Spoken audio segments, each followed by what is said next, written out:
everyone, it's the Eclectic Handyman. So you've got some deck boards that you need to remove. It's always easy to get the ones out in the main area, but how do you remove those boards that are under deck rails? Let's see how to do it.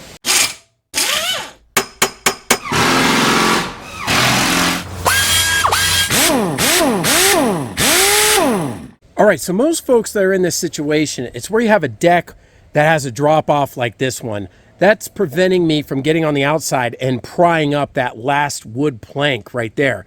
Now, when you're out here, you have all the room in the world to work with your cat's paw, your pry bar, anything that you need to remove the screws or nails that are holding this board in. But when you get to that last board, there's just not enough clearance right here to work for the nails or screws that were probably either installed or shot in there prior to the rail being installed. So in this case, what we're going to need to do is use what is known as a deck wrecker to get underneath that board and pry it up. Now, that will require us to also remove the board in front of it. And the reason we need to do that is because, like here, there's no clearance. Now, if you do have enough of a gap, you might be able to get under there with a pry bar or the deck wrecker itself and only pull out that one board. But the idea here is that we're going to come from behind and lift it up. So once we remove this board, we'll be able to get in there with our new tool, and I'll show you what that looks like.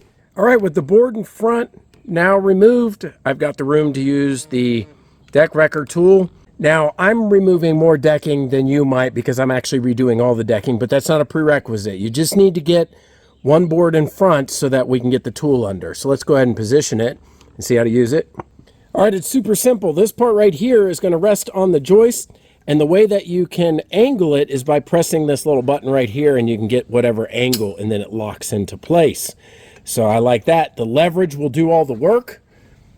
So once you get under that board, just like this, you can begin to pry up, and it is super easy. As you can see, it's coming right up.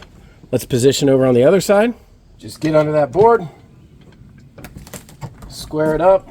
Even these rotten boards, piece of cake. That one falling apart. Just keep prying under it. There we go. I feel the whole thing coming out now. This one's in particularly bad shape. And there we have it.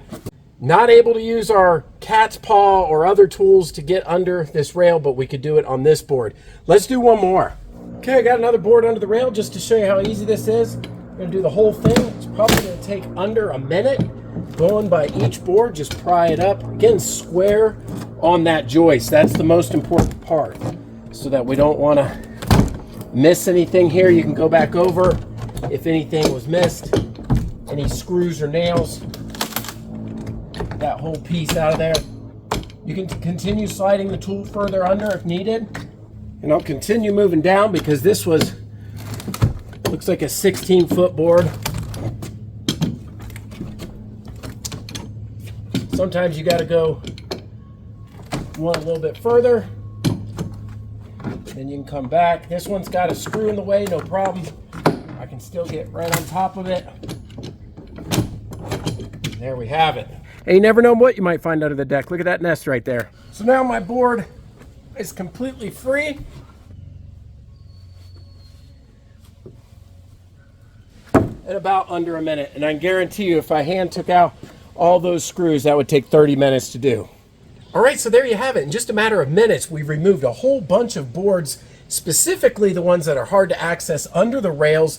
Can't use our traditional tools like a cat's paw or a pry bar, difficult to get to. We use this Crescent deck wrecker. It made light work of it. It doesn't matter if there's screws or nails. Goes without saying, having the right tool for the job is really important. I'll leave a link for this one below. And it also goes without saying that it's not just for the deck boards that are under a rail and hard to get at. If you were replacing more decking or a large area, you certainly would want to use a tool like this. Anyway, hope you found this helpful. If you did, please give it a thumbs up. Check out the other videos on the channel. And until next time, this is the Eclectic Handyman. We'll see you later.